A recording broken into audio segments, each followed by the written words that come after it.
Pero al decir tupla, ya estamos hablando de un orden, de un arreglo ordenado. Bien. Definimos entonces producto cartesiano. El producto cartesiano es el producto de conjuntos. Dado los conjuntos A y B, el conjunto A por B, ¿sí? Ahí vamos a obtener un conjunto resultado, es el conjunto cuyos elementos son pares ordenados. No son elementos individuales, no son conjuntos, sino que son arreglos ordenados o pares ordenados, que tienen como primer componente un elemento del conjunto A y como segunda componente un elemento del conjunto B. Por eso esto es un arreglo ordenado. A por B es igual a los pares ordenados AB, donde A, que es la primera componente, pertenece al conjunto A, y B, que es la segunda componente, pertenece al conjunto B. Bien, cuando es producto cartesiano sobre el mismo conjunto, se puede utilizar esta nomenclatura A cuadrado para indicar que es A por A, por ejemplo. Y acá les aclara, para extender el concepto, si extendemos el concepto de par ordenado a n objetos, vamos a estar hablando de una n-tupla o arreglo ordenado de n objetos. Y en ese caso, esta n-tupla serían los elementos del producto cartesiano de n conjuntos. ¿Ven? Aquí está el ejemplo. A sub 1 por A sub 2 por A sub 3 por A sub n, dependiendo de los conjuntos que ustedes vayan a multiplicar, va a ser la cantidad de elementos que tenga la tupla. Y cada tupla va a ser un elemento de este conjunto producto cartesiano. Vamos a ver un ejemplo para que, bueno, les quede más claro. Bien.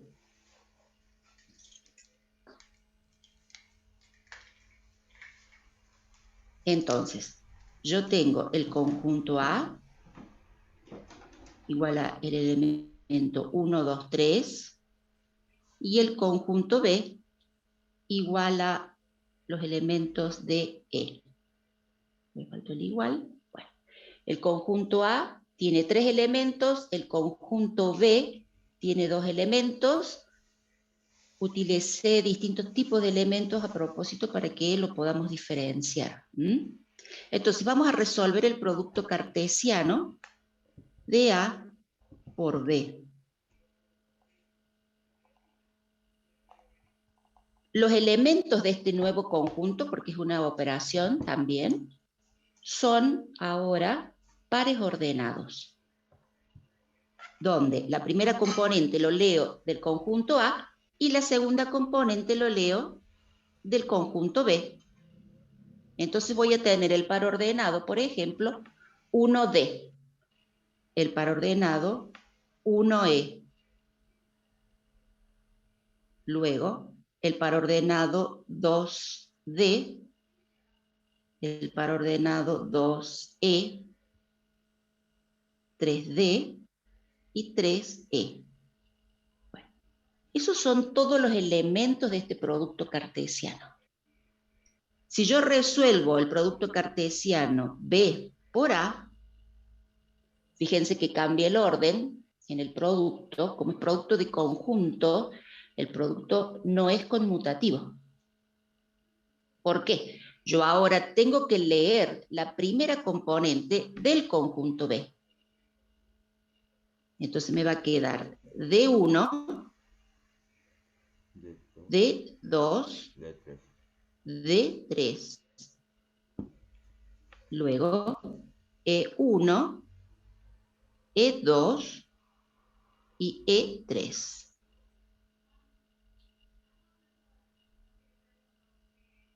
¿Ven? Fíjense que son distintos los conjuntos. Entonces, A por B es distinto que B por A. Entonces, el producto cartesiano no es conmutativo.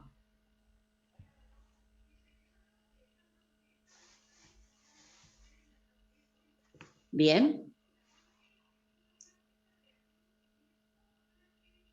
Puede haber algunos ejemplos en donde ustedes al resolver A por B y B por A les queda iguales. Bueno, son algunos ejemplos, ¿sí? Pero en general es distinto, porque este ahora va a ser, la D es la primera componente y el 1 la segunda componente. ¿Bien? Ahora bien, cada elemento es un par ordenado, ¿sí? Dentro del par ordenado, los elementos tienen un orden y no se pueden, no es lo mismo si lo vamos a cambiar. Es decir, si yo tengo el par ordenado D1, no es lo mismo que el par ordenado 1D, es diferente. Si yo utilizo llaves, esto es par ordenado. Si utilizo llaves, es lo mismo que si yo digo D1 a 1D. ¿Qué les parece? Sí, es lo mismo. Son iguales. ¿Por qué? ¿Estos son pares ordenados? No. ¿Qué son? Elementos del subconjunto. O Son conjunto. conjuntos. Son Bien. conjuntos. Bien. Ahora bien, los elementos del producto cartesiano, lo vamos a separar por punto y coma, sí yo los puedo enumerar en distinto orden. Es decir, puedo decir que B por A es igual, por ejemplo, a E3 de 1, D3, E2, E1, D2. Cambié el orden de los pares ordenados en el conjunto y es lo mismo, ¿sí? Porque al ser un conjunto el producto cartesiano, los elementos pueden estar detallados en cualquier orden. En el par ordenado no. Digamos, lo que no puede cambiar es lo del par ordenado. Exacto. Lo que no cambia son los elementos del par ordenado, pero los elementos del conjunto sí pueden cambiar el orden y sigue siendo el mismo conjunto. ¿De acuerdo? Ustedes para controlar van a decir, la cardinalidad de ¿a qué es igual?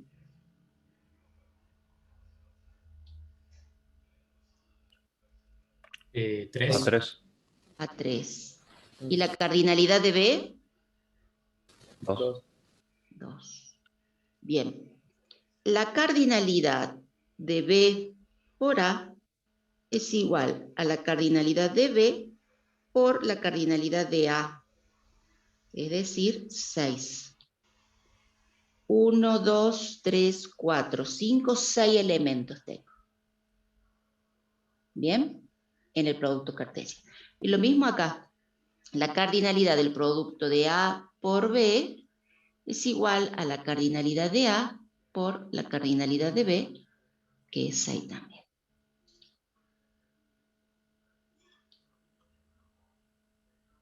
¿Bien?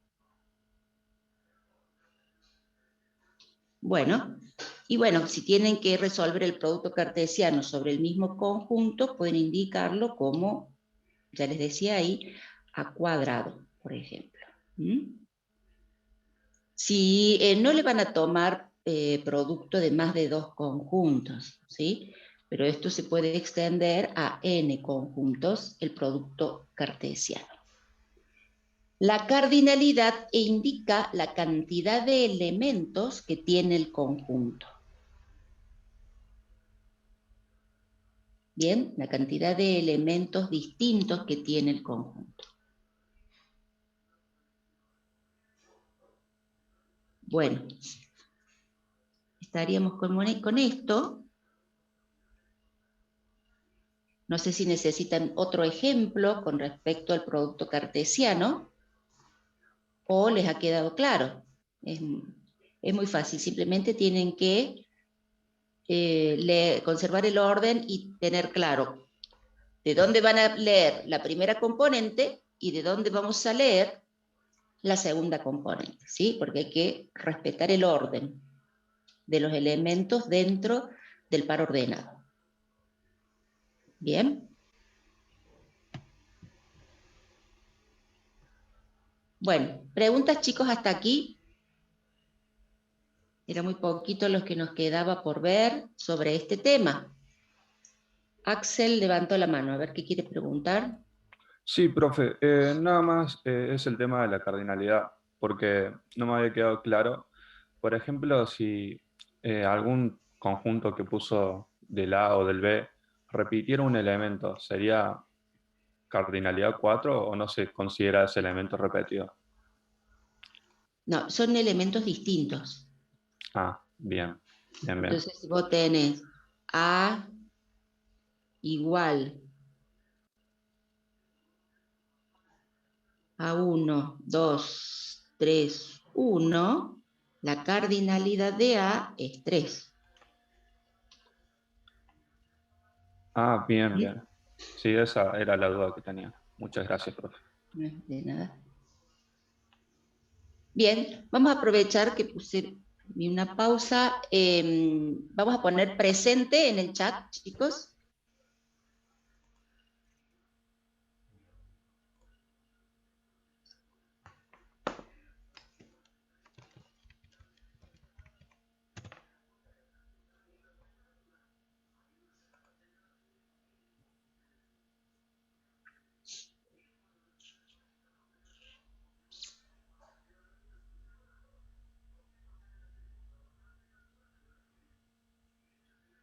¿Faltan todavía?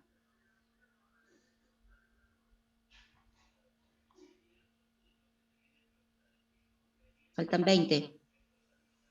Están dormidos, se fueron a hacer un cafecito. No sé qué pasó.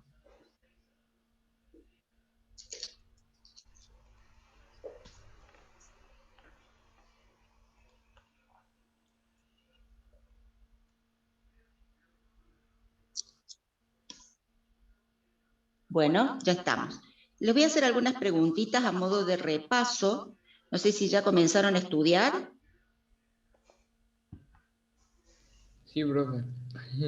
Sí, profe. Bueno.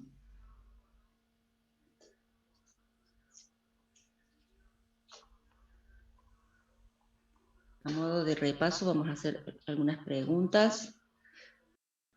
Y después les voy a poner nuevamente las primeras votaciones que les había mostrado al principio, porque bueno, seguramente las respuestas van a ser diferentes ahora, ya que sabemos más y hemos estudiado. Ya falta poquito, ya estamos casi en el sábado, día sábado. ¿Han podido leer el protocolo Sí, profe. que está cargado en el aula? Bueno, ustedes tienen que conectarse ¿a qué hora?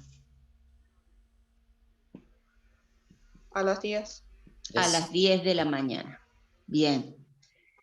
A las 10 de la mañana, en la sesión que ahí está indicada para el 1K3. ¿Bien? Bueno. Ahí estamos. Bueno, hay falta gente de poner presente. Ya veremos. Bueno. Ahí está, ahí están reaccionando, parece. Bueno, con respecto a este capítulo, teoría de conjuntos, quiero saber si tienen alguna duda específica.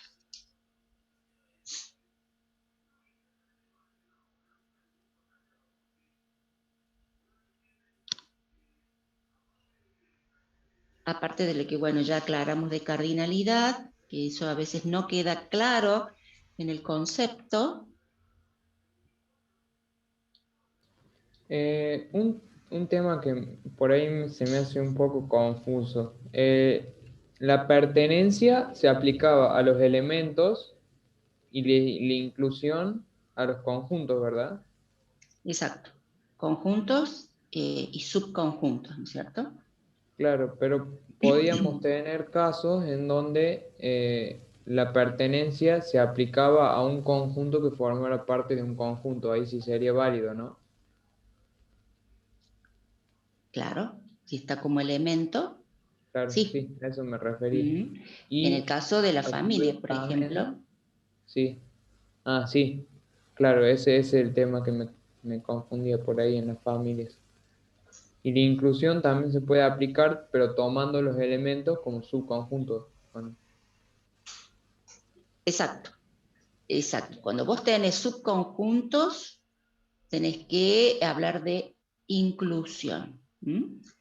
Si lo tenés como elementos, tenés que analizar la pertenencia. Esa es la diferencia.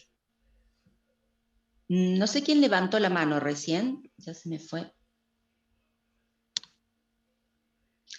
Piero levantó la mano. Sí, profe, yo tenía una pregunta. ¿Qué pasa Sí. cuando, o bueno, me quedó un poco la duda de la inclusión amplia y la inclusión, la simple? Y, o sea, ¿qué diferencia tiene la amplia con la igualdad de los conjuntos? O sea, cuando igualas, porque te dice la teoría que es cuando cada uno de los elementos está dentro. Y no sé, como que ahí me quedó la duda. No sé si puedo volver a explicar. La inclusión amplia lo que hace es considerar dos posibilidades. ¿Mm? Yo acá, fíjate, voy a trabajar con esta familia. La primera partición que hemos obtenido, bien, que acá yo lo podría poner como L1 igual a B, ese es el primer subconjunto A sub 1, C es A sub 2, DE es A sub 3, ¿sí? Esto es una familia. Cada uno de estos conjuntos está definido en la partición como un elemento. Entonces acá viene la diferencia. A sub 1 es un elemento de L sub 1. Por lo tanto, A sub 1 pertenece a L sub 1. A sub 1 es un subconjunto. ¿De quién? De B. Por lo tanto, A sub 1 está incluido en B. No sé si se ve la diferencia. ¿Mm? Entonces, si yo voy a dibujar con diagramas de Venn, tengo acá el conjunto L sub 1.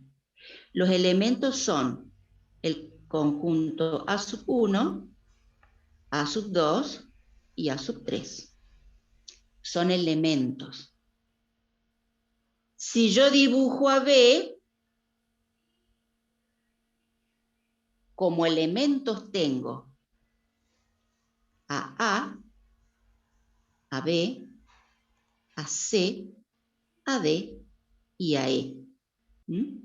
Que a esos elementos yo los puedo agrupar y a tomar como subconjuntos. ¿Mm? Entonces tomo este subconjunto, este otro subconjunto, y ahí está. Este es el subconjunto A sub 3, este es el subconjunto A sub 2, y este es el subconjunto A sub 1. Los subconjuntos que hemos definido no son elementos de B, son subconjuntos, justamente. Entonces lo tenemos que analizar desde el punto de vista de la inclusión. En cambio, en la partición, esta L sub 1 es otro conjunto que hemos definido. Esto es el conjunto L1. Aquí, A sub 1, A sub 2 y A sub 3 están definidos como elementos. Por eso, L1 es una familia y B no es una familia. Franco levantó la mano. ¿Qué quiere preguntar? Quería preguntar, acá en L sub 3, veo que colocamos los elementos digamos, A, C, B, E y D. Normalmente, o sea, lo que quería preguntar es, ¿importa el orden en el que se coloquen? ¿No?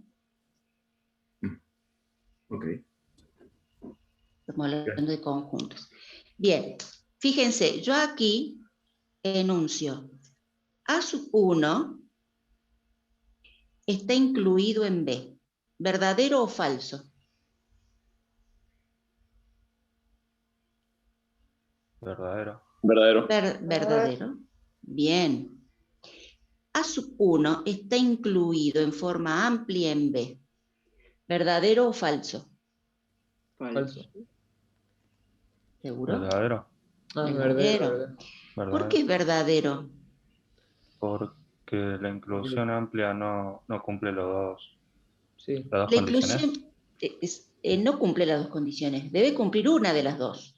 La inclusión amplia enuncia que A está incluido en forma estricta en B o que A es igual a es igual a B. Esta O, ¿sí?, indica que se verifica uno u otro. ¿De acuerdo? Entonces, en este caso se verifica la inclusión estricta, ya lo habíamos dicho. ¿Por qué se verifica la inclusión estricta? Porque existen elementos en B, por ejemplo el C, el D o el E, que no pertenecen a A1. Entonces, si yo tengo que redibujar nuevamente aquí, tengo B y acá tengo al conjunto A1, que es menor. Bien. A1 es igual a B, falso. No son iguales los conjuntos. Ahí dice Isauro, todos los elementos de A1 están en B. Perfecto. Todos los elementos de A1, que son A y B, también pertenecen a B. Pero existen elementos de B, por ejemplo el C, por ejemplo el D y el E, que no pertenecen a A1. Por eso se verifica la estricta. La amplia enuncia, que es verdadera, si se verifica la inclusión estricta o la igualdad de conjuntos. Y como es un no, verdadero o falso, verdadero. Por lo tanto, la inclusión amplia también es verdadera en este caso. No sé si contesto también a otro compañero que había preguntado sobre la inclusión. Sí, profe, ahora está más claro. Gracias. Bien. ¿Sí? Bien. En el caso de la partición, que es una familia, si yo enuncio aquí que A1 está incluido en la partición L1, ¿esto es verdadero o falso? Falso. Falso. ¿Por qué falso? Porque el subconjunto 1 no sería un elemento de la partición. Bien, es un elemento, no es un subconjunto. Este es un elemento. Entonces, yo voy a enunciar que A1 pertenece a L1 y ahí sí va a ser verdadero. También podría ser verdadero si le ponemos las llaves alrededor a A1. Exacto. Ponerle la llave Es verdadero por inclusión, es es tomarlo como un conjunto. Exacto, tomarlo como subconjunto. Ahí sí, yo digo que está incluido en L1.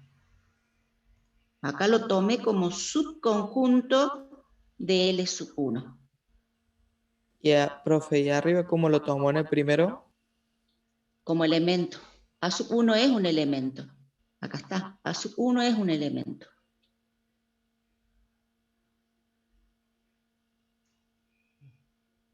Pero mira cómo lo tomo acá con respecto a B. Lo tomo como A1. Acá está tomado como subconjunto.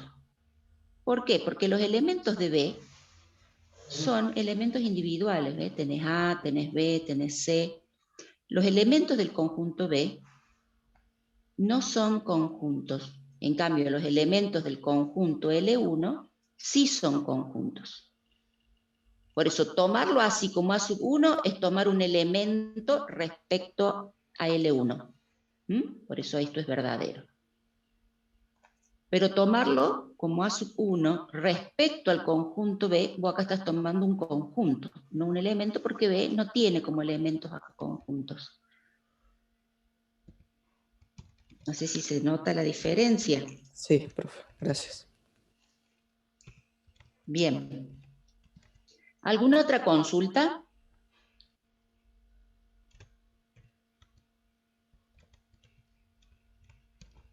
¿No? Bueno, es muy importante que ustedes vayan justificando los ejercicios, enunciando, como les decía antes, las definiciones. Por ejemplo, acá Isauro, cuando respondió a la pregunta de por qué está incluido en forma estricta, porque todos los elementos de A pertenecen a B, ¿sí? Entonces, vamos justificando lo que hacemos en forma práctica, enunciando la teoría, y de esa manera la teoría se va incorporando, ¿sí? Vamos aprendiendo la teoría. Axel levantó la mano, a ver qué quiere preguntar. No, fue sin querer, profe. Ah, bien. Bueno, entonces, el tema que está costando más aquí es el tema de la inclusión, ¿sí? Inclusión amplia y la inclusión estricta.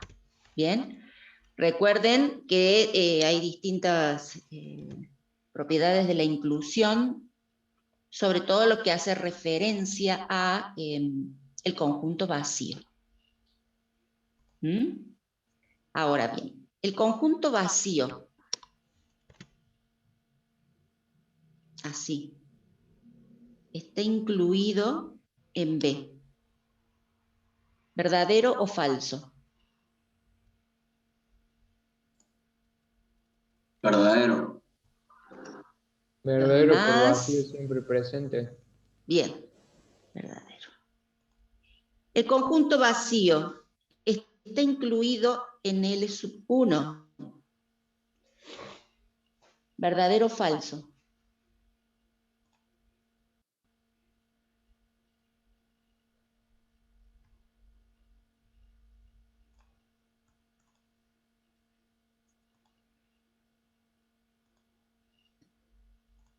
Falso me dice Augusto. Daniel dice verdadero. Falso opina Jano. Verdadero. Pero no sería verdadero por vacío siempre presente. Exacto. Verdadero por vacío siempre presente. Pregunto ahora, si yo lo enuncio de esta manera, con inclusión estricta, Ahí sí es falso. ¿es verdadero o falso? No, ahí sí es falso, porque no está dentro del conjunto de L1. O sea, no forma parte del elemento del conjunto L1. Pero vos cuando decís forma Sigue parte, siendo verdadero. claro, cuando vos decís forma parte, estás hablando de pertenencia. No Ok. estás hablando de inclusión. ¿Estamos? Ok. Entonces, como elemento no está definido, no pertenece. Pero nosotros estamos hablando de subconjuntos acá. ¿El conjunto vacío está incluido en forma estricta en L1? Verdadero, me dijeron por ahí. Es decir, que la inclusión amplia, que nosotros antes le pusimos verdadero, lo hicimos por menor, no por igual. Porque evidentemente L1 no está vacío, no es igual a vacío, tiene elementos. Por lo tanto, es verdadera la inclusión estricta también. Y en este caso, ¿qué les parece?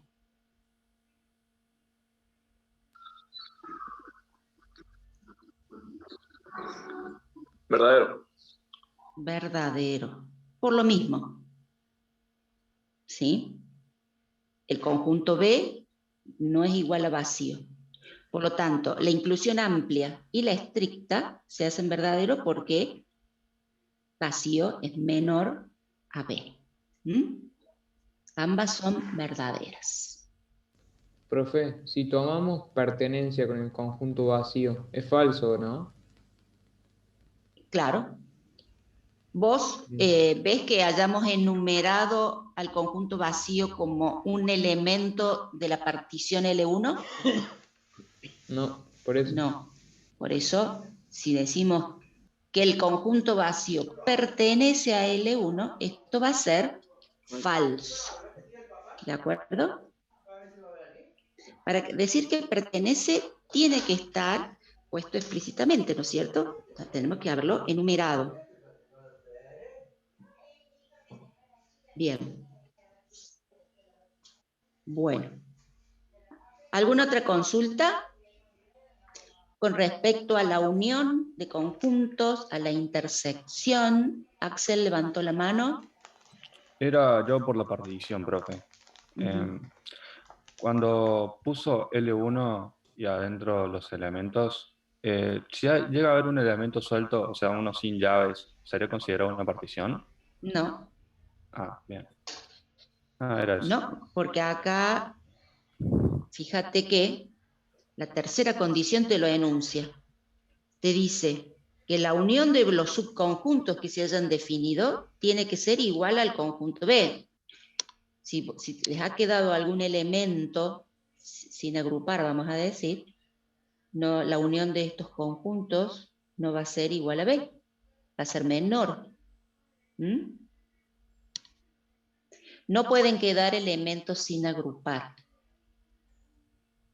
El símbolo de pertenece. Aquí está. Pertenece o no pertenece. Tachado.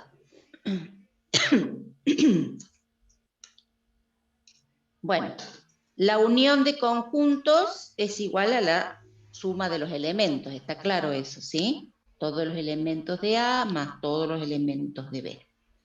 La intersección son todos los elementos en común. ¿Bien? Bueno, a ver. Vamos a usar otra hoja.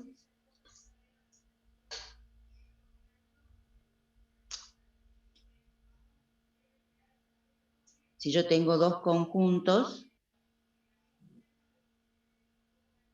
conjunto A y conjunto B,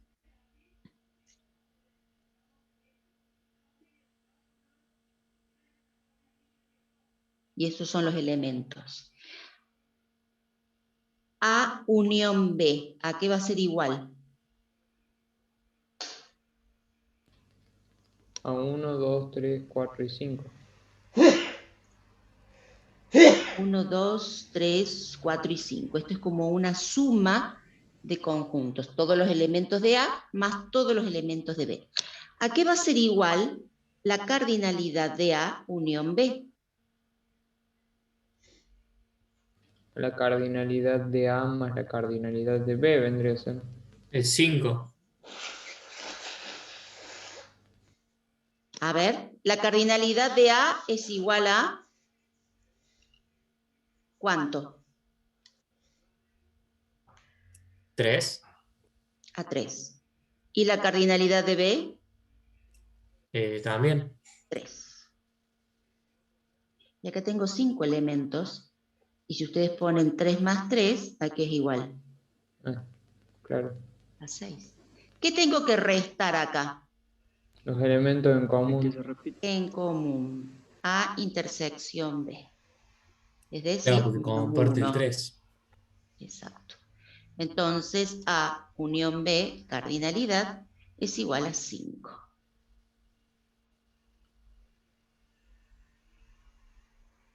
¿Bien? Bueno. Ahí está. Entonces, la suma de los elementos y le tienen que restar la cantidad de elementos que tengan en común.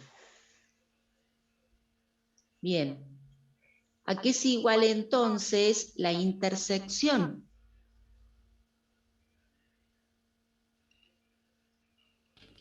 3. 3. 3, un elemento. ¿Sí? Que recién preguntaban. La intersección son los elementos en común, o repetidos, que tengan, no repetidos, perdón, en común que tengan los conjuntos en este caso.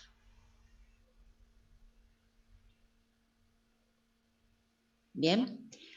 ¿Cómo defino yo si digo que ahora voy a decir que tengo el elemento C, perdón, el conjunto C igual a conjunto vacío, 1, 2, y el D igual a 5, 6 y 2? Aquí es igual C unión D.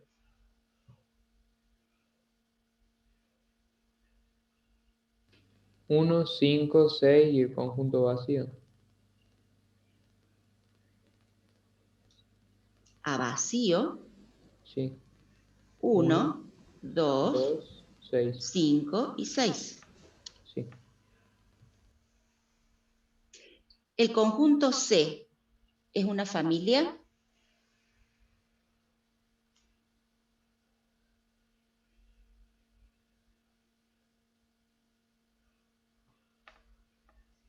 No. ¿Por qué no? ¿Cuándo un conjunto decimos que es una familia? Cuando tiene por elementos otros conjuntos, pero ahí no sé si está tomado como conjunto el ¿Cómo lo vacío. llamamos al vacío? ¿Lo llamamos vacío simplemente o le decimos conjunto vacío? Conjunto Bueno, vacío. entonces sí. Conjunto vacío. Sí, es una Entonces, familia. C es una familia. D no, es un conjunto nada más común. La unión C, unión D, es una familia. ¿Por qué? Porque tiene el conjunto vacío. Porque tiene el conjunto vacío. Bien. Y ahora enuncio. El conjunto vacío pertenece al conjunto C.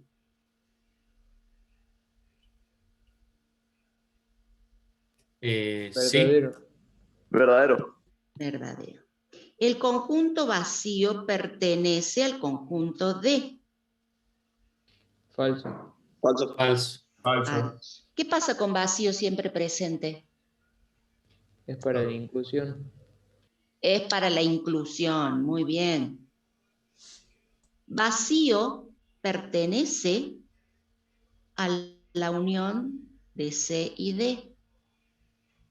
Verdadero. Verdadero, muy bien. El conjunto vacío está incluido en el conjunto C. Verdadero también. Verdadero.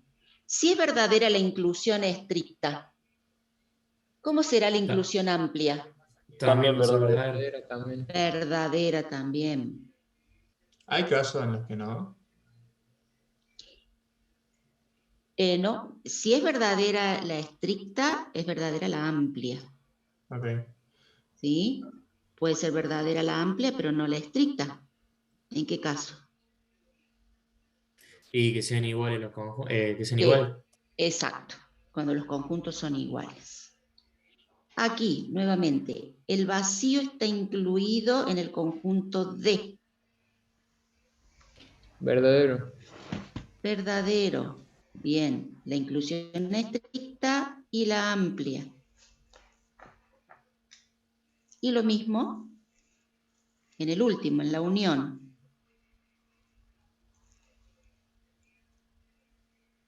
Inclusión estricta y amplia, ambas son verdaderas. Profe, me queda una duda. ¿Por qué era que el conjunto D no era una familia? No tiene como elementos a otros conjuntos, son elementos individuales. Para que sea familia, al menos uno de los elementos del conjunto tiene que ser un conjunto o un subconjunto. como en el Ah, caso bien. de C, tiene como elemento el conjunto vacío.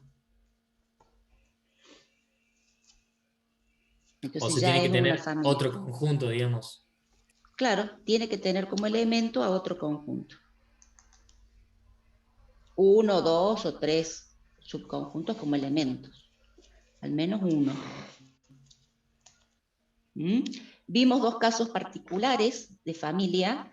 El conjunto potencia, donde todos los elementos del conjunto potencia son subconjuntos.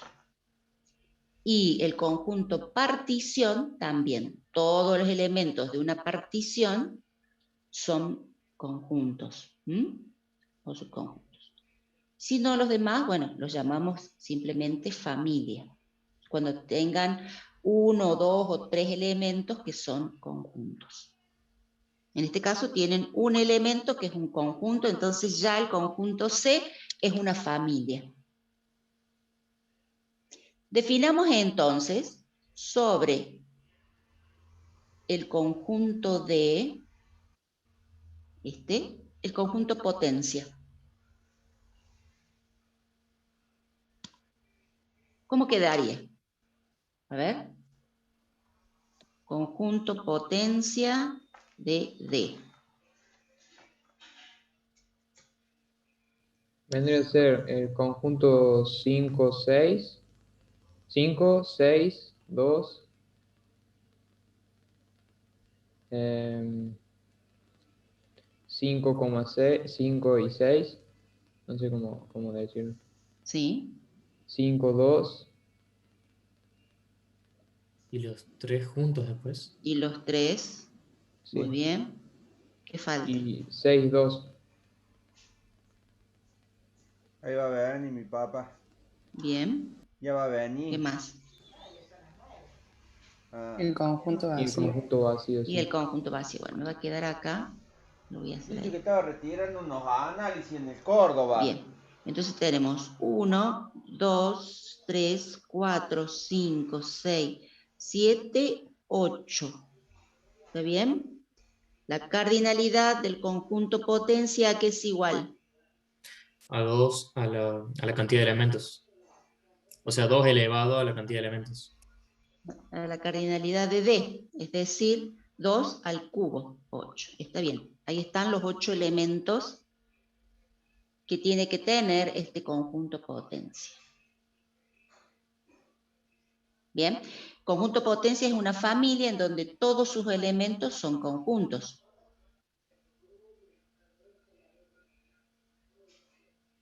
Y son todos los posibles subconjuntos que pudieron obtener sobre el conjunto D. En donde no necesariamente las intersecciones tienen que ser vacías, como en el caso de la partición de conjuntos que vimos anteriormente. Definamos entonces una partición sobre D.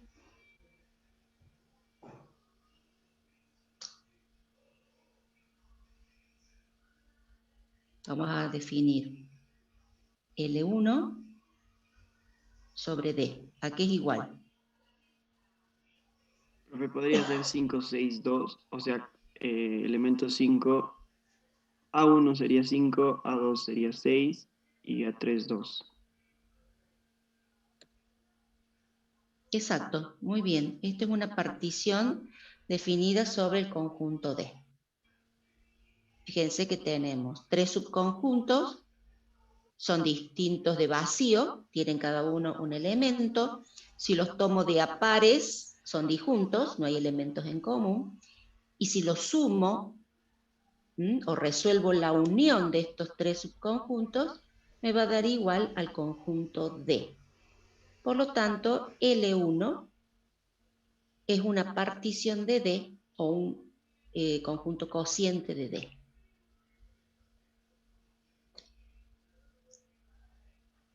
Bien. ¿Preguntas hasta aquí, chicos?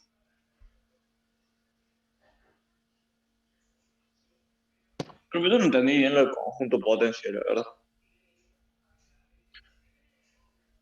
El conjunto potencia está definido por todos los posibles subconjuntos que vos puedas definir sobre D. Si D tiene estos tres elementos, ¿cómo los podés agrupar para formar subconjuntos? Y lo primero que hace es tomarlo en forma individual. Tengo el subconjunto que tiene como elemento a 5, el subconjunto que tiene como elemento a 6, el subconjunto que tiene como elemento a 2. Después lo puedo tomar de a pares, de a 2. Los tomo como subconjunto y agrupo 5 y 6. Después tomo otro subconjunto y agrupo 6 y 2, o 5 y 2. Y otro subconjunto es tomarlo a todo al conjunto D también como subconjunto de sí mismo. Esas son todas las posibles combinaciones, ¿sí?, que vos podés realizar para tomar distintos subconjuntos con esos tres elementos. No Y entendí, te da profe, como gracias. resultado el conjunto potencia.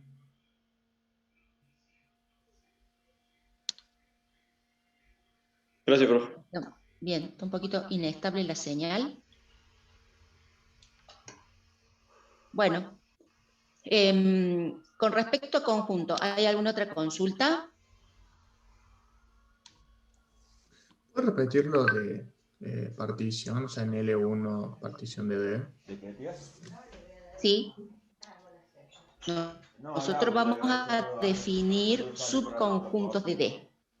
El compañero de ustedes definió 3 subconjuntos tomando a los elementos en forma individual. Este sería el subconjunto A sub 1, este sería el subconjunto A sub 2 y este sería el subconjunto A sub 3.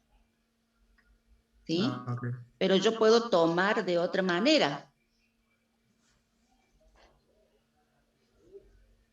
Si yo tengo el conjunto D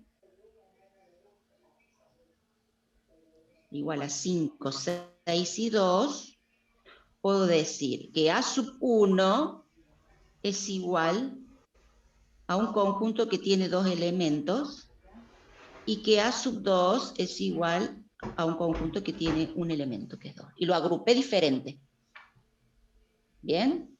Entonces, fíjate que yo puedo definir otra partición sobre D, que la llamo L2, que va a ser igual a A sub 1, A sub 2.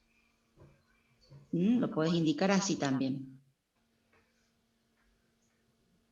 Esto es A sub 1 y esto es A sub 2. Y ahí estaríamos definiendo otra partición sobre D, que no es la única. ¿Eso lo elegimos nosotros o nos van a decir? No, eso lo eligen ustedes, cómo lo quieren particionar. Ok. Bueno, gracias, profe. Recuerden que pueden hacer más de una partición. Bueno, ¿alguna otra consulta? De conjuntos, así ya después pasamos al otro capítulo. Bueno, les voy a relanzar las primeras votaciones que yo supongo que ahora van a ser diferentes. Vamos a ver qué nos dicen. Ahí está, iniciamos la votación. Es sobre sistemas de numeración.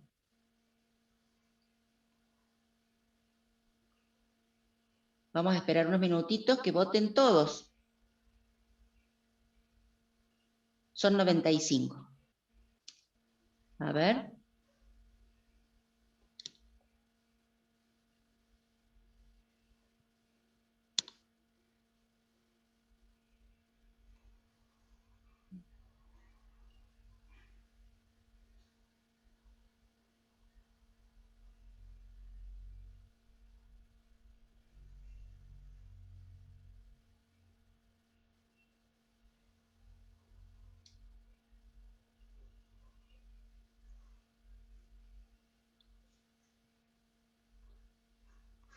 Han votado muy poquito, chicos, vamos.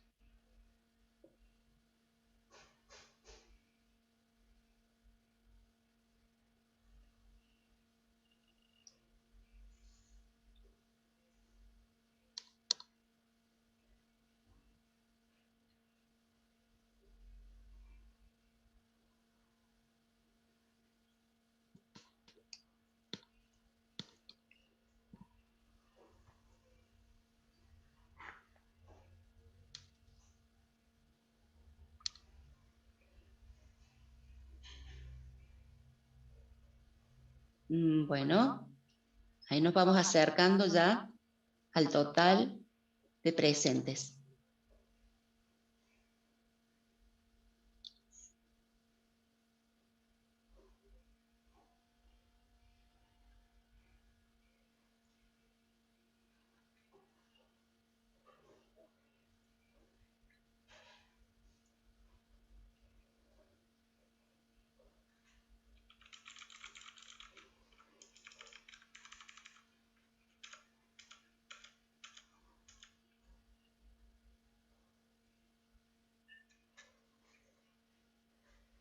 A ver, Eliana está reaccionando con el presente, chicos. ¿Qué pasa?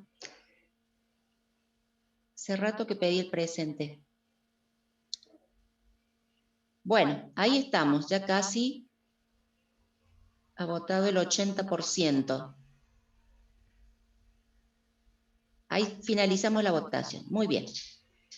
Compartimos los resultados. ¿Pueden verlo? Sí, profe, se puede ver. Sí, Bien. Gaspar dice que se puso 2 veces el presente. Muy bien. Bueno, la primera pregunta. ¿El algoritmo de Euclides permite? La mayoría votó, dice, permite obtener el MCD entre dos números. ¿Qué es el MCD? Máximo común divisor. Máximo común divisor. Máximo común divisor. Bien. Entre dos números. Otro porcentaje dijo encontrar un número primo, no, porque hay otro algoritmo para encontrar un número primo, obtener el MCM, y un mínimo porcentaje eligió aplicar el teorema general de la aritmética. Bueno, la opción correcta era obtener el MCD entre dos números, ¿sí? ¿Es la única técnica que puedo usar para encontrar el MCD entre dos números? No. No, ¿Cuál es la otra? No, Podemos factorizar. la de fuerza bruta. Por fuerza bruta también. ¿Qué fuerza bruta? Es como encontrarlo a mano, vendría a ser. O sea, enlistando. Claro, básicamente ir Claro, probando. de la típica forma, digamos. A ver. Por Lo típico factorización es entre primos. El exhaustivo. factorizar primero, o simplemente multiplicar, ¿no es cierto?, los números. La verdad que fuerza bruta es la primera vez que lo escucho, por eso pregunté. No, pero en la punta aparece así. Sí, en el apunte parece así. Ah, en el apunte parece, bueno, voy a leerlo ¿A con por más bruta o por detalle. concepto? Que no me acuerdo el nombre. Bien. Exhaustivo también. Ah, Que vendría a ser, es encontrarlo de la manera tradicional, a eso se refiere, creo. Bien. Y si no, el algoritmo de Euclides, ustedes lo pueden aplicar cuando tenemos principalmente, ¿qué cosa? No, grande. ¿Cómo? Uno más grande que otro, un número más grande que otro. No, números grandes. Porque podés tener, no sé, un 9 y un 6, y no haría falta el algoritmo de Euclides. ¿Por qué lo llama algoritmo? Porque es una instrucción es una serie de pasos que se repiten de forma iterativa, o sea, se repiten de forma cíclica hasta llegar al resultado deseado. Porque es Bien. finito. Pero tiene que ser finito. Tiene que ser finito y puede ser programable. Sí. ¿O no? Bien. Es una Bien, ¿y serie de qué? pasos. Sí, sí, como vos dijiste, serie de pasos repetitivos, y agregaron tus compañeros finitos, porque son finitos, y pueden ser, en tal caso, programables. Bien, la mayoría contestó bien. Presten atención los que eligieron las otras opciones, ¿sí? Que no son las correctas. En el punto 2 dice, todo número natural puede expresarse como el producto de números primos. La mayoría contestó verdadero, y está muy bien, porque estaríamos aplicando ¿qué teorema? Profe, yo puse falso, pero me gustaría justificar mi respuesta diciendo que los números primos no pueden expresar, que son números naturales, no pueden expresarse como el producto de números primos, porque sería el número primo que es por 1, y 1 no es primo. ¿Y por qué por 1? ¿Cómo expreso, digamos, 11, que es un primo, como producto de números primos? Como 11. Pero, Por, profe, el 1, no es un producto. 11, ¿por qué? ¿Por qué multiplico al 11 para obtener 11? Lo que pasa es que es el resultado de factorizar. Entonces, si vos factorizas 11, ¿cómo lo factorizas? Como 11 y 1. 11 dividido 11 Da 1. da 1. Bueno, entonces 11 es igual a 11 directamente. Por 1 no haría falta ponerlo, porque es el elemento neutro del producto.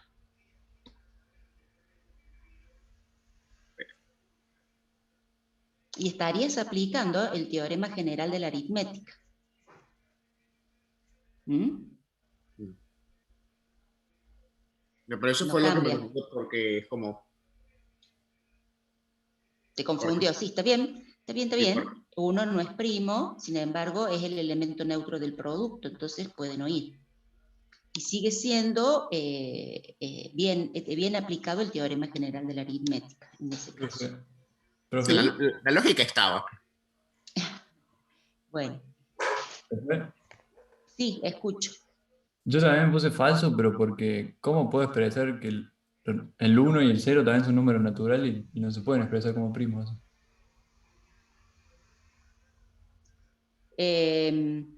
Por eso por el 1 y por el 0 lo pusiste. Por ejemplo, tipo, factorizo el 1, tengo que poner 1 nada más, y 1 no es un número primo. Ujú, Y el 0 también. claro. Bueno, ahí para que ustedes no se confundan, sería válido aclarar quizás todo número natural mayor a 1, en tal caso, para que no haya ese tipo de confusiones, ¿sí? De cómo expreso el 1 y de cómo expreso el 0.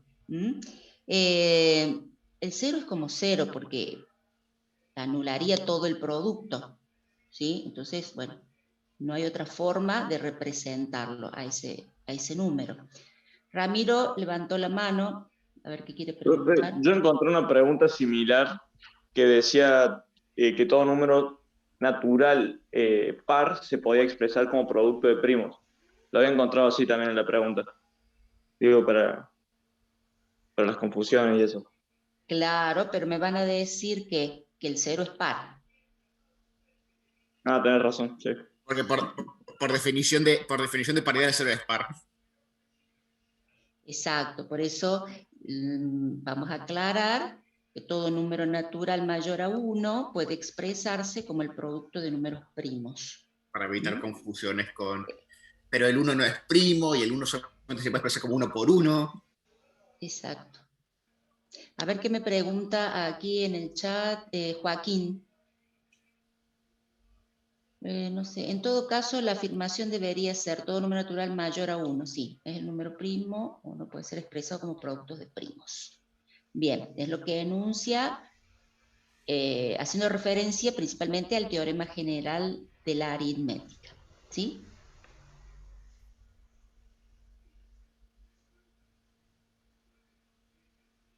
A veces son las preguntas más simples las que engañan más. Exacto, bien. Bueno, después dice, una proposición debe ser falsa o verdadera. Bien, acá la mayoría indicó que esto es verdadero. Bien, ¿por qué? ¿Alguien me puede explicar? Porque una proposición no puede tener los dos valores de verdad. Deberíamos ver si es Bien. excluyente o incluyente. También una proposición no puede tener un valor indeterminado, porque si tuviera un valor indeterminado no sería proposición. O sea, para ser proposición, por definición, tiene que poder ser verdadera o falsa y nada más. Claro. ¿Alguien dijo algo sobre incluyente o excluyente? No, estamos hablando de una proposición, no hacemos referencia a que haya una operación, ¿sí? Y como te dicen tus compañeros, por definición es un enunciado del cual debe decirse si es verdadero o falso, ¿sí? Tiene que tener asignado un valor de verdad en ese caso. ¿Sí? Bien. Y el cuarto dice, una proposición compuesta, aquí ya aclaramos que es compuesta, puede ser, según su valor de verdad, una tautología, acá dice opción múltiple, tenían que elegir más de una.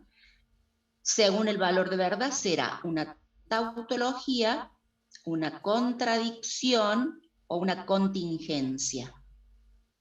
Bien, porque estamos hablando del valor de verdad de la proposición. Una conjunción no, porque es una operación. Divergente no existe, ni ausente tampoco. En cuanto a valor de verdad. ¿Cuándo es una tautología una proposición compuesta? Cuando su doble verdad final de la proposición compuesta en sí misma es todo verdadera. Bien. Que sería lo mismo decir que para toda combinación de verdad de las proposiciones que la componen, siempre va a resultar verdadera. Bien, su valor de verdad siempre es verdadero. Perfecto. ¿Cuándo decimos que es entonces una contradicción? Cuando todos sus valores de verdad son falsos. Exacto, cuando su valor de verdad es siempre falso. Isauro me pregunta si en la pregunta 3 fuera una función proposicional. La respuesta correcta sería falsa. Exacto, una función proposicional, todavía no tenemos un valor de verdad para la función proposicional, ¿sí? Por eso sería falsa. Cuando la proposición compuesta entonces es una contingencia. Cuando los valores pueden ser verdaderos o falsos. Bien, dependiendo de qué. De las premisas, bueno, de las proposiciones que la componen. Simples. Del valor de verdad de las proposiciones simples y qué más. Y los conectivos lógicos. Y de los conectivos lógicos. Bien. Acá Augusto había preguntado por qué sería verdadero. Bueno, es verdadero porque estaríamos aplicando en el punto 2 el teorema general de la aritmética, pero bueno, habíamos analizado que no estaría bien enunciada la pregunta. Tendremos que indicar que el número natural debe ser mayor a 1, ¿sí, Augusto? Para que no haya confusión. Okay. Bueno. Vamos entonces a la segunda votación. ¿Sí? Perdón por interrumpirla, pero en la 3 yo me perdí. ¿Al final es verdadero o falso? Debe ser verdadero o falso una proposición. Tiene que ser verdadero o falso, eso es verdadero. Bien. Tiene un valor de verdad. La proposición, ¿sí? Tiene un valor. Uno. Profe, si esa pregunta estaría para un razonamiento, ¿sería falsa o no? Que el razonamiento es válido o no válido. No es verdadero o falso el razonamiento. Verdadero o falso son las premisas, verdadero o falso es la conclusión, ¿sí? Pero el razonamiento como un todo, ¿no es cierto?, es válido o no válido, ¿sí?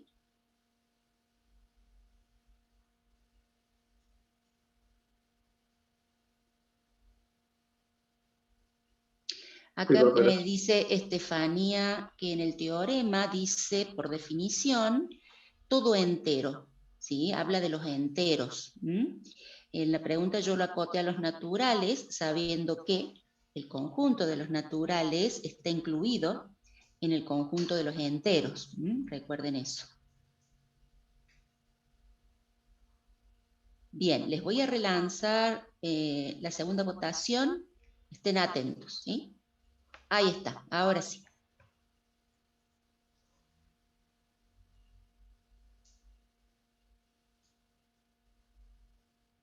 Bueno, empecemos a votar.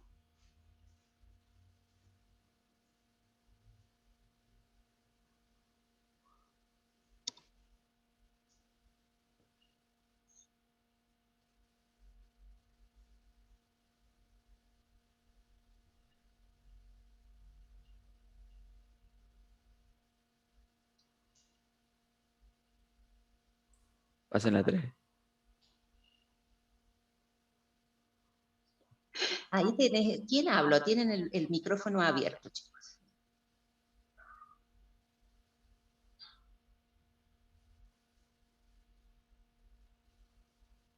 Bueno, son solamente 3 preguntitas, muy rápido. Vamos votando.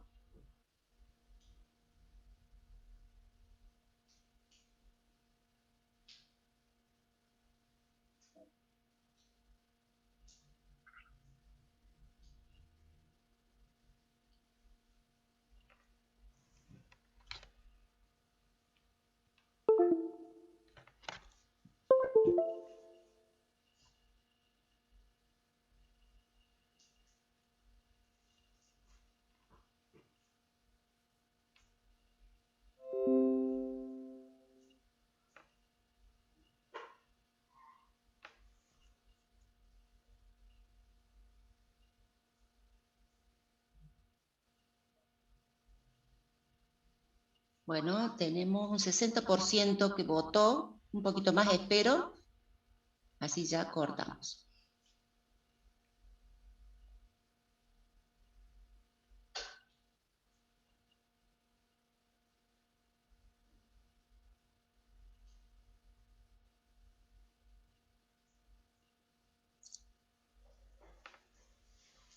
Bueno, ahí está, 76, 77, ahí llegó al 80%, muy bien. Profe, las preguntas del teórico van a ser así, el sábado.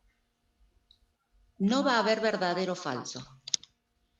De ese estilo no, pero sí son múltiple opción. Listo. Son como las que hay en la UVE, los cuestionarios.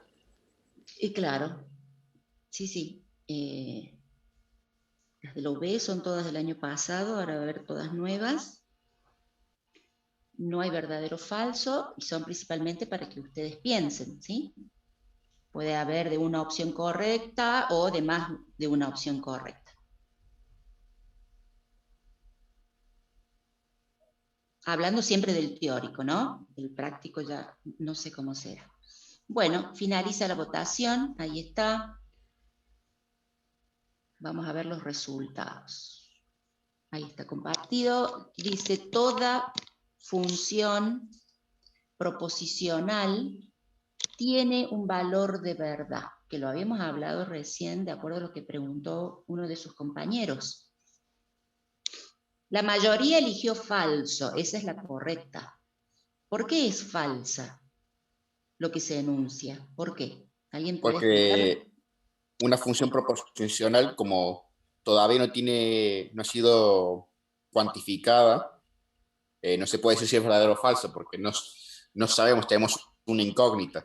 No se puede decir si es verdadero o falso sin resolverla. Bien, no ha sido cuantificada. ¿Esa es la única forma? No, por especialización también se puede hacer. Bien, por especialización. Sí, se me confunden las palabras ahí, pero bueno, se entiende, ¿no? Especialización, ¿está bien? ¿Qué quiere decir qué cosa? Asignarle un valor específico. ¿A quién? A la función proposicional. Bien, al elemento indeterminado. Exacto. ¿Por qué la llamamos función proposicional? Porque es una proposición que tiene un elemento indeterminado que puede tomar una serie de valores de un dominio. Bueno, no es una proposición. Bueno, es una función. Está compuesta. Es un enunciado. Es lo que quería decir, perdón. Eso, es un enunciado. Bien. No es proposición todavía. Exacto, porque vos lo habías dicho antes, no es proposición todavía porque no está cuantificada o no se ha especificado el elemento al cual se hace referencia. ¿De acuerdo? Entonces, no tiene valor de verdad. No podemos decir si es verdadero o falso. Por lo tanto, acá en esta primera, lo correcto era indicar falso. ¿Bien? La punto 2. Una proposición le asigna una propiedad a un objeto indeterminado. Acá lo correcto es elegir falso. La mayoría elige verdadero porque, bueno, acá hay un juego de palabras que los confunden. Primero habla de proposición. De acuerdo a lo que hemos discutido en el primer punto, es una proposición, un enunciado, del cual nosotros podemos decir si es verdadero o falso. Y después les dice de un objeto indeterminado. Si está indeterminado, no podemos decir si es verdadero o falso todo lo enunciado. Un objeto indeterminado es decir X o B o X más Z, esos son objetos indeterminados. Entonces, si no conocemos los valores de esas variables, no podemos decir si es verdadero o falso lo enunciado. ¿Sí? Por eso esta, la número 2, les engaña un poquito. Entonces acá lo correcto es falso. Si hay un objeto indeterminado, no hay proposición. Ahora si enunciara y dijera una función proposicional le asigna una propiedad a un objeto indeterminado, bueno, eso sí es verdadero. ¿Estamos de acuerdo? A ver qué preguntan. La 1 es falsa. La 2 es falsa también, Augusto. 1 y 2 son falsas porque hay juego de palabras y ustedes tienen que estar atentos. ¿Bien? ¿Se entiende, chicos? Bien. ¿Por qué habla de propiedad acá en el punto 2?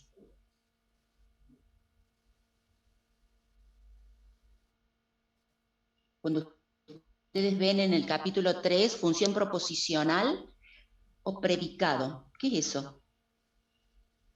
¿Alguien puede explicar? Levante la mano en tal caso.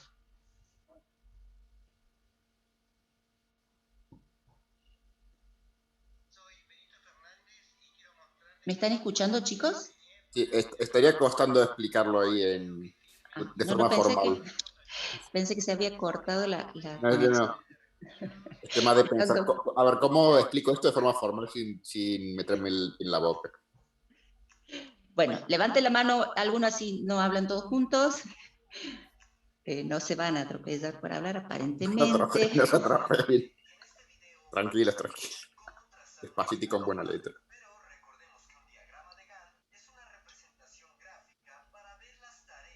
¿Cómo explicamos? ¿Se entiende la pregunta? A ver, acá Gaspar levantó la mano. A ver, voy a intentar, por si acaso. Bueno. Un predicado, como dijimos antes, es un enunciado con un objeto indeterminado y se dice que se le asigna una propiedad y entendemos por propiedad cualquier valor que sea aplicable en ese caso. Por ejemplo, ¿cómo decirlo? Todos los hombres son X, ese X se puede reemplazar por una propiedad que sea, por ejemplo, todos los hombres son humanos, o todos los hombres son animales, o todos los hombres son mexicanos. Está medio raro, como lo has explicado, porque en realidad a la propiedad no le damos, no la tratamos como algo indeterminado. En realidad la propiedad es lo que define, entonces no es algo indeterminado. No, sí, es lo que trataba de decir, que ¿Me La entendés? propiedad sería la propiedad sería con lo que se reemplaza la indeterminación. O el valor que se le asigna a la indeterminación. Bien. La propiedad es lo que va a definir al conjunto. ¿Sí? Entonces, si ustedes dicen todos los hombres y después dicen X es un hombre, ese X es un objeto indeterminado. Es un hombre, X es un hombre,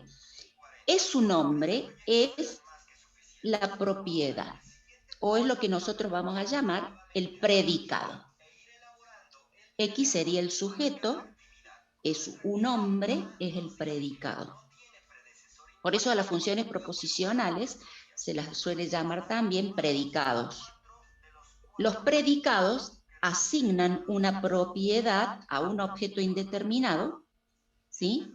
Y cuando esto está cuantificado se lo asignan a una clase o a un conjunto de objetos, ¿sí? Entonces, por ejemplo, van a tener la clase de los hombres, ¿sí? La clase de los hombres es el conjunto de objetos, ¿sí? Que tienen la particularidad de ser hombre. Entonces, la propiedad es lo que va a definir a un conjunto, que en este caso no los llamamos conjuntos, porque no los hemos visto como tal en el capítulo 3, sino que los llamamos clases, ¿sí? Entonces, cuando ustedes enuncian, todos los hombres son mortales, ahí se definen dos clases o dos conjuntos. ¿Por qué? Porque hay dos propiedades. Está la propiedad de ser hombre y la propiedad de ser mortales. Luego definimos conjunto y decimos colección bien definida de objetos. Y decimos que ese bien definido hace referencia justamente a la propiedad que los reúne, como la de ser hombre o como la de ser mortal. Bien, entonces, cuando ustedes definan y digan X es un hombre, es una función proposicional o predicado que asigna una propiedad, que es la de ser hombre, a un objeto indeterminado. Para poder instanciar, tenemos que definir un universo de discurso. ¿Se entiende? Es decir, un conjunto del cual nosotros vamos a poder tomar un valor para X. Por ejemplo, ese universo de discurso puede ser todos los habitantes del centro de la ciudad de Córdoba, Argentina. Entonces, de esa población, ustedes eligen a uno y dicen, bueno, verifica la propiedad de ser hombre, verdadero o falso. Si es doña Susanita Méndez, lo enunciado será falso. Susanita Méndez es un hombre, falso. Pedro Tovares es un hombre, verdadero. Pero ¿de dónde toman ustedes los elementos? Del universo de discurso, definido como los habitantes del centro de la ciudad de Córdoba, Argentina, del barrio centro, en tal caso. ¿Se entiende lo que estoy diciendo? No Profe, ¿podría decirse que los siguientes sería una propiedad? X, tal que X pertenece a los números reales y X es igual a N más N más 1. Bueno, ¿qué querés preguntar? Que si ¿Está bien? esa clase de composición, de definición, sería una propiedad. Es una propiedad, sí. Define al conjunto. ¿Mm? Gracias. Y vas a estar trabajando sobre el universo de discurso que es el conjunto de los reales inicialmente y después vos vas acotando. Pero todo es una propiedad que va a definir a ese conjunto. Lo que pasa, como yo les decía, en el capítulo 3 no hablamos de conjunto, hablamos de un universo de discurso, hablamos de clases, ¿sí? Pero bueno, son conjuntos.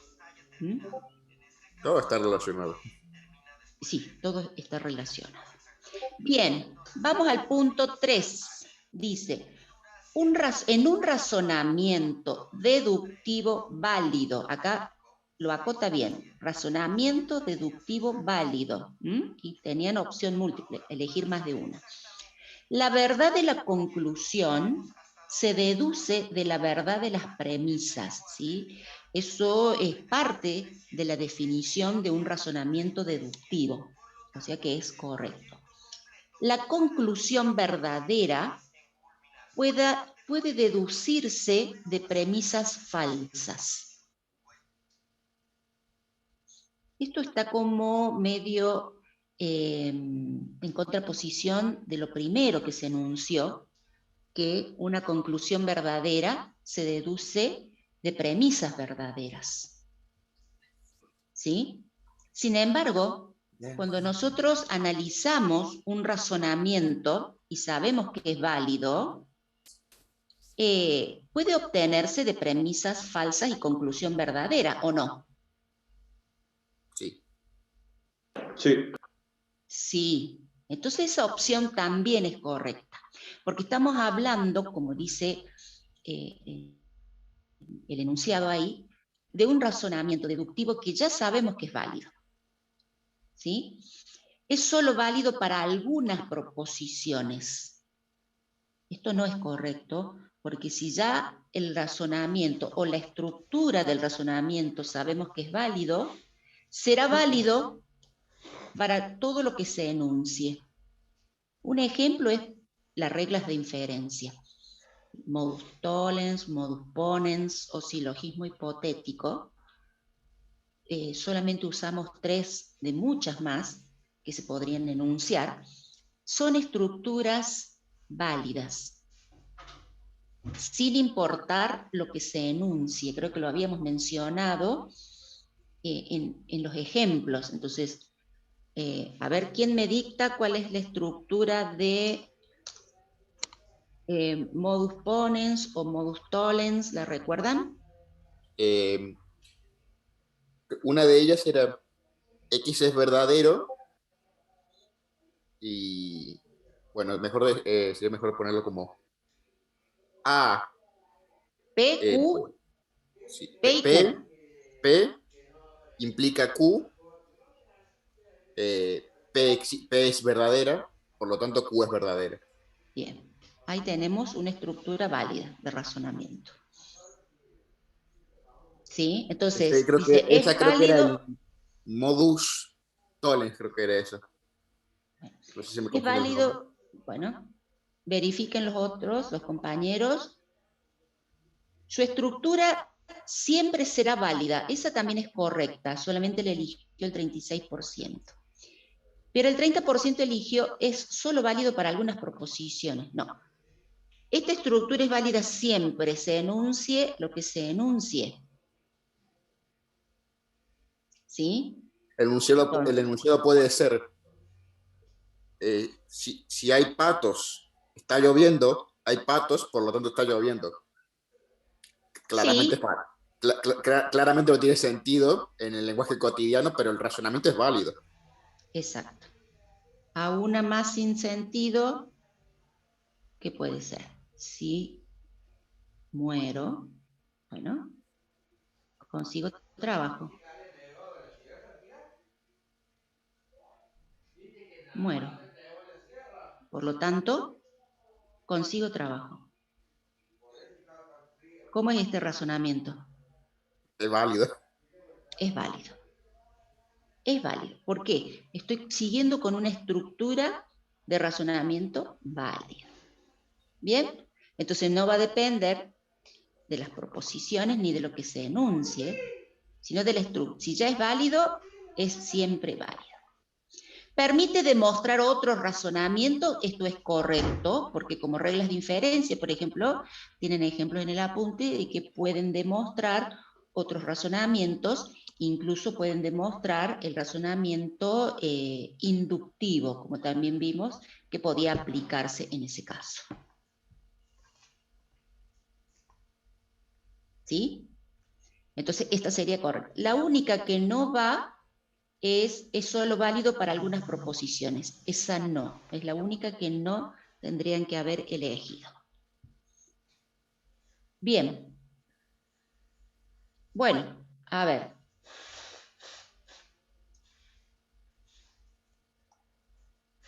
¿Hay más preguntas, chicos?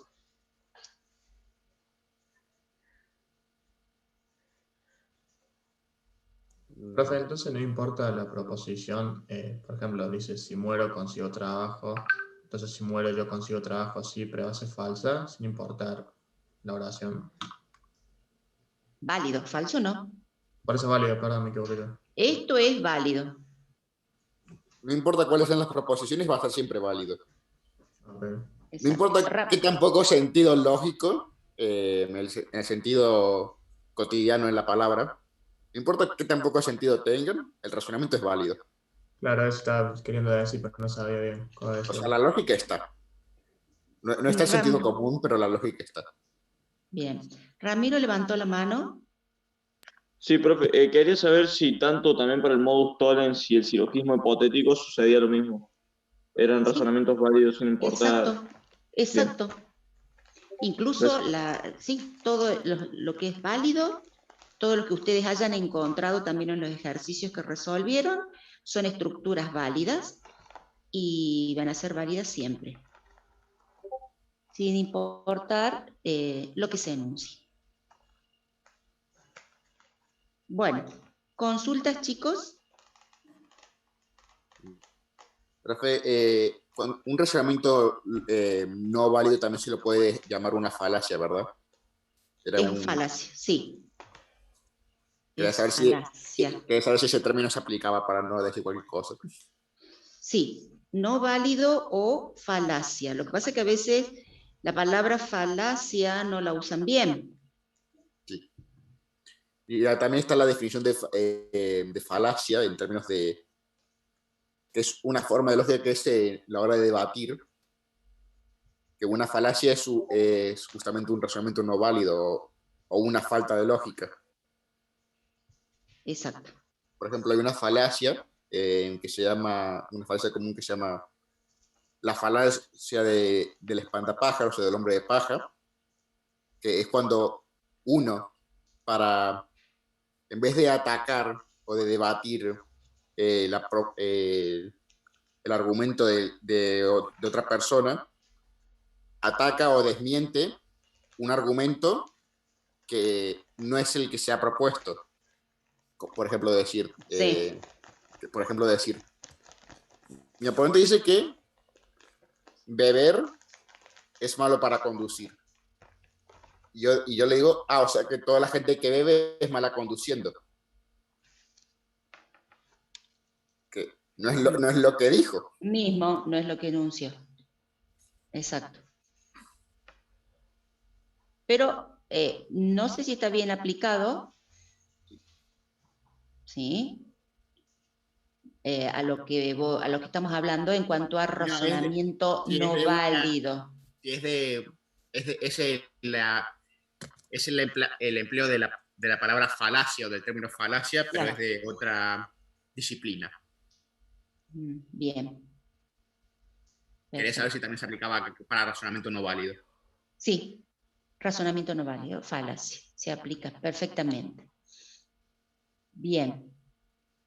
Bueno, esta regla de inferencia o ley de separación, modus ponens, ¿en qué otro razonamiento lo podemos aplicar, dijimos? En el inductivo. En el inductivo. Muy bien. ¿Por qué lo aplicamos en el inductivo? Porque nos permite ir tenemos una conclusión que es verdadera y nos permitiría encontrar cuáles serían las premisas para esa conclusión. que nos permite. A ver, más o menos. Sí. ¿Los demás? Esta es la premisa 1, esta es la premisa 2 y esta es la conclusión. Se llama ley de separación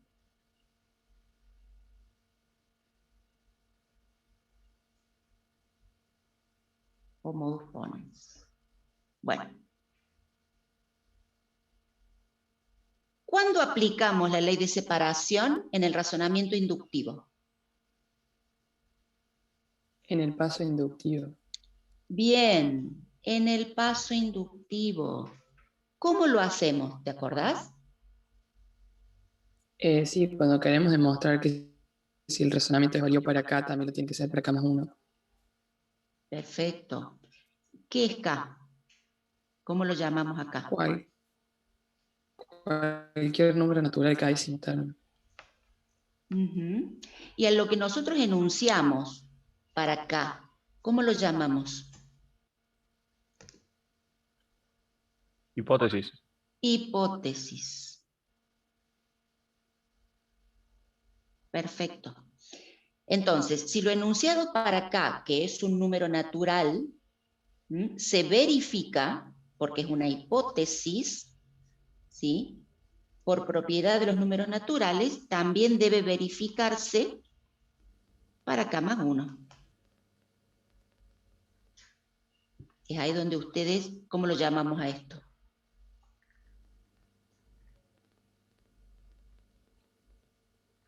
¿Conclusión? ¿No? No. Paso inductivo. Estaba muteado, dije paso inductivo y no me di cuenta que estaba muteado. Bien. ¿Sí? Entonces nosotros enunciamos la ley de separación repetidas veces y decimos, ¿sí? Si para el natural 0 se verifica, entonces se verifica para el natural 1. Demostramos que esto se verifica cuando resolvemos, cuando resolvemos, por lo tanto también deberá verificarse para 1. Esto se puede aplicar en forma sucesiva y enuncian que si para el natural K se verifica, y eso lo consideran verdadero por hipótesis de inducción, entonces deberá verificarse para el siguiente número natural, que es K más 1.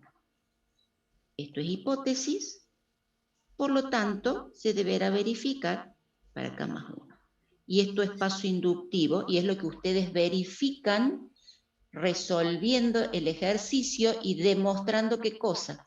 La igualdad. Bien, y luego, cuando generalizan, y decimos que S de n es verdadera.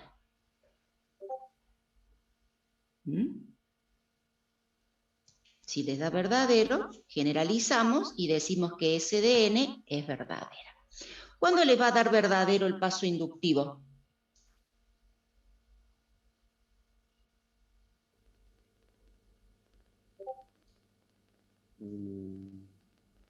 Cuando se demuestra la igualdad entre SK y SK más 1. Cuando se demuestra la igualdad, ¿sí? Entre en SK más 1, te voy a corregir, no sé quién contestó, se demuestra la igualdad entre el primer miembro y el segundo miembro.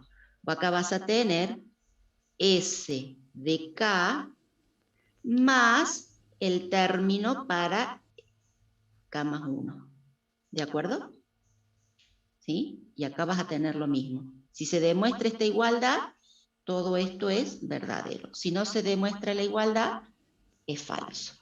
Si es verdadero lo enunciado para S K más 1, generalizamos y decimos que es verdadero para S de n, que es todo lo que se enuncia en el ejercicio que a ustedes le van a dar.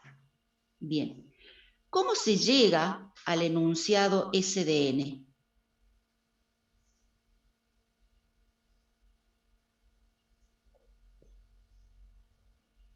¿Puedo repetir la pregunta? Sí. ¿Cómo se llega a plantear un enunciado del tipo SDN?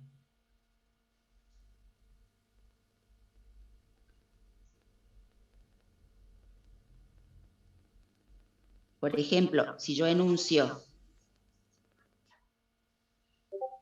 que SDN es igual a 1 más 3 más 5 más 7, ¿sí?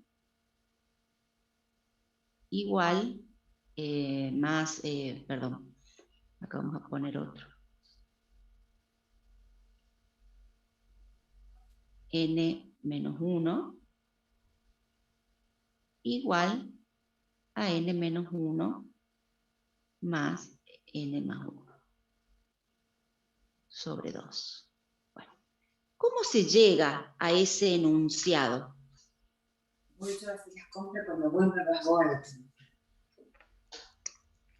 Por inducción lógica.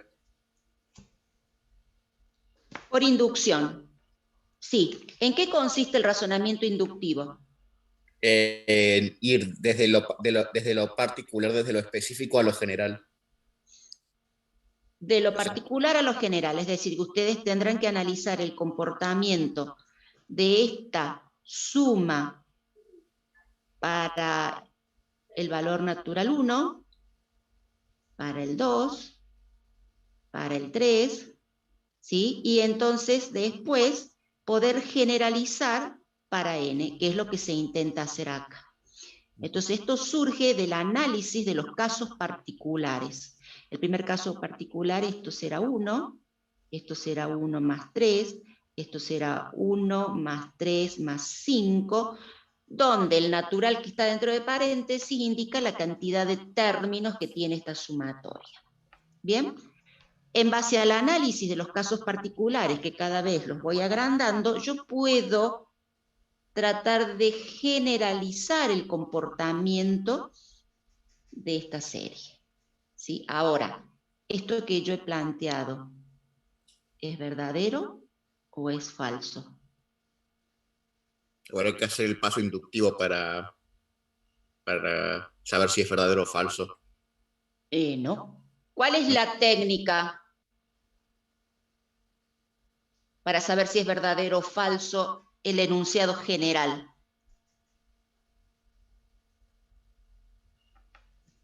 ¿No es ir reemplazando? ¿Cuáles son los pasos? ¿Cuál es la de Win? ¿Los demás? A ver cuántos tengo. Ya terminamos, chicos. Base inductiva y base inductiva. Perfecto. Encontrar primero una base inductiva. Win. No, ¿qué preta? Segundo, en el paso inductivo que tengo hipótesis. ¿Y qué más? Ahí está. ¿Sí? Y el paso inductivo. Ay, este Agustín, si no estuviera acá. Pero también puedes Bien. buscar esto. Mira, tócalo ahí. Y listo. Y ahí yo voy a poder enunciar si esta generalización es verdadera. Si es verdadera, ¿qué digo con respecto al razonamiento inductivo?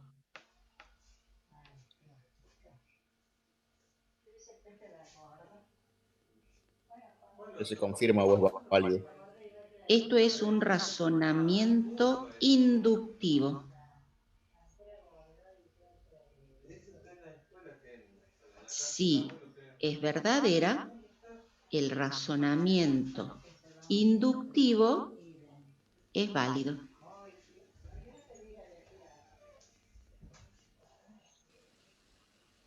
Ustedes, en los ejercicios, no plantean una proposición general, ¿no es cierto? Para todo n, SDN se verifica tal cosa. No la buscan, ¿sí? No hacen este tipo de análisis. Directamente a ustedes le van a dar, ¿sí?, una proposición general o cuantificada en forma universal y van a tener que decir mediante estos pasos si es verdadera o falsa. La respuesta de ustedes va a ser, esto es verdadero o esto es falso. Si SDN es verdadera, el razonamiento que llevó a plantear SDN es válido. ¿Bien? Ese es el análisis que estamos haciendo desde el punto de vista de lo que es la inducción. Bueno, ¿se entendió, chicos? Sí, profe. Bien. Una duda, ¿SN qué es lo que era? ¿La hipótesis? ¿O la hipótesis era H? ¿Qué sería SN? En SDN, ¿sí? Sería el enunciado general. Viste que en un razonamiento inductivo, el análisis que se hace va de lo particular a lo general. Generalmente, en el caso de los números naturales, estamos analizando el comportamiento de algunas series de números. Por ejemplo, la suma de los números impares. ¿Qué resultados te va a dar? ¿No es cierto? Del análisis ese vos podés enunciar algo general y decir, bueno, si sumamos 100 números impares, yo puedo calcular el resultado general con esta fórmula. ¿De dónde surgió la fórmula? Y bueno, vos estuviste analizando el comportamiento anterior de las distintas sumas de los números, de las sumas parciales de los números impares. Y te atreviste a enunciar una fórmula, a dar una fórmula. Ahora, ¿esto es correcto? Esto, para todo número n, la suma de los n números impares es igual a esto. ¿Verdadero o falso? ¿Cómo lo demuestro? O acá hiciste un razonamiento. Aplicaste un razonamiento inductivo. Fuiste analizando los casos particulares de las sumas parciales de los números impares. Esto es un razonamiento inductivo. Va de lo particular a lo general. Ahora, ¿esto es válido? Yo puedo acá enunciar cualquier cosa. Tengo que verificar si esto es verdadero, si este primer miembro es igual al segundo miembro. Entonces, en el paso inductivo, si ustedes verifican la igualdad para S de K más 1, entonces generalizan y dicen que SDN es verdadera porque también va a verificar la igualdad. Y si SDN es verdadera, todo el razonamiento inductivo que vos hiciste acá es válido.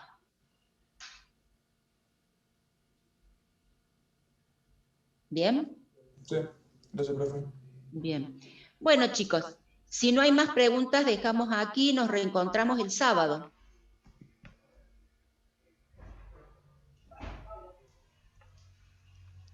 Bien.